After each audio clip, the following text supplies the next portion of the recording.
और अब बात करेंगे चैतन्यानंद की, जिस पर यौन शोषण के गंभीर आरोप, दो एफआईआर, लेकिन बड़ा सवाल, आखिर कहां भागा है बाबा?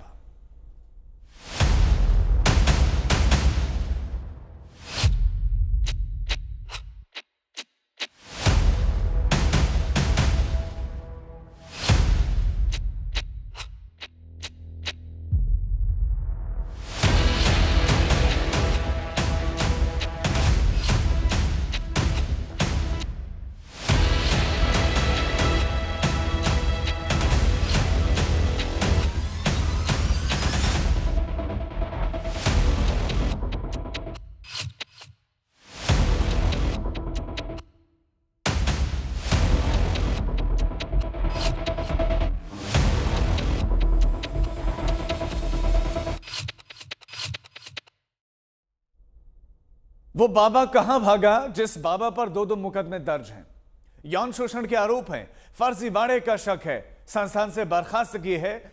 वो बाबा आखिर कहां, कब और कैसे भागा? दिल्ली पुलिस स्वामी चैतन्यानंद सरस्वती की तलाश कर रही है, लेकिन यह स्वामी चैतन्यानंद सरस्वती पर दर्ज मुकदमे में एक बड़ा खुलासा हुआ है।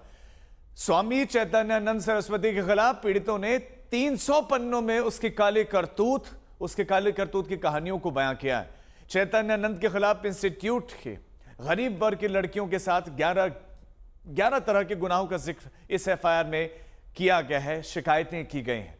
और उसके बाद स्वामी चैतन्यानंद के खिलाफ दूसरी एफआईआर भी दर्ज करवाई गई, कि एक नहीं दो एफआईआर। और पता चला है कि स्वामी चैतन्यानंद के खिलाफ 23 जुलाई को ही मुकदमा दर्ज हो गया था। श्रृंगेरी पीठम की ओर से 23 जुलाई को ही चैतन्यानंद के खिलाफ मुकदमा दर्ज करवा दिया गया था, और उसके साथ साथ जो करार था वो तोड़ दिया गया था। पीठ की ओर से 11 सदस्यों की गवर्निंग काउंसिल बनाकर जब जांच शुरू की गई तो 3 अगस्त को 30 लड़कियों ने अपने साथ हुई ज्यादती की शिकायतें भी की थी, 3 तारीख, और फिर उसके बाद 4 अगस्त को पीठ की ओर से एक और मुकदमा दर्ज करवाया गया। अब सवाल यह है कि दो एफआईआर दर्ज होने के बावजूद बाबा ये भागने में कामयाब कैसे हो गया? ये बहुत गंभीर और बड़े सवाल हैं। स्वामी चैतन्यानंद सरस्वती के खिलाफ यूं तो श्रृंगेरी पीठम ने पहले ही मुकदमा दर्ज करवा दिया था, लेकिन इस मामले का भंडाफोड़ कुछ इस तरह से हुआ था कि 23 जुलाई को चैतन्यानंद के खिलाफ मुकदमा दर्ज होने के बाद 1 अगस्त को एयरफोर्स हेडक्वार्टर से शिक्षा निदेशालय की ओर से पीठम को ईमेल भेजकर श्री SIIM नाम से इंस्टीट्यूट से छात्राओं से शोषण की शिकायत की गई थी, और इसके जवाब में पीठम की ओर से एयरफोर्स के डायरेक्टरेट ऑफ एजुकेशन को यह बताया गया कि चैतन्यानंद के खिलाफ वसंत कुंज में 320/2025 नंबर से एफआईआर दर्ज करवाई जा चुकी है। लेकिन 3 अगस्त को जब 11 सदस्यीय गवर्निंग काउंसिल की वर्चुअल मीटिंग हुई और पीड़ित छात्राओं के बयान लिए गए तो चैतन्यानंद के गुनाहों का काला चिट्ठा सुनकर हैरान रह गए।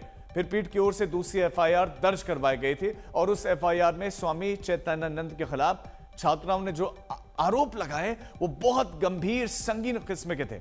छात्राओं ने 11 तरह के गुनाह गिनाते हुए यह बताया था। पहला, स्वामी चैतन्यानंद सरस्वती ने उनके गैंग की मिलीभगत से छात्राओं का यौन शोषण किया, डराया, धमकाया।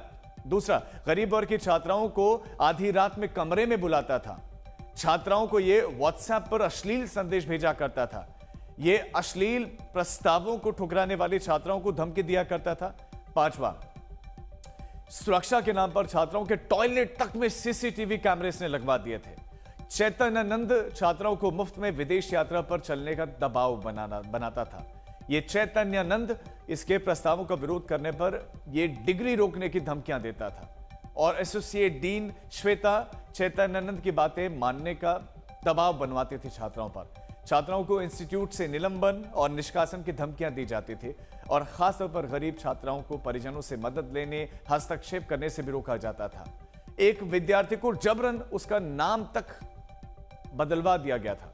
तो इतने संगीन गुनाहों के ब्यौरे और पीड़ित छात्राओं के बयानों के साथ पीठ की ओर से दिल्ली पुलिस के पास शिकायत की गई थी, और पुलिस की कार्रवाई शुरू तो चैतन्यानंद के खिलाफ और तरह तरह के पापों और फर्जीवाड़ों का खुलासा उसके बाद से अब होने लगा।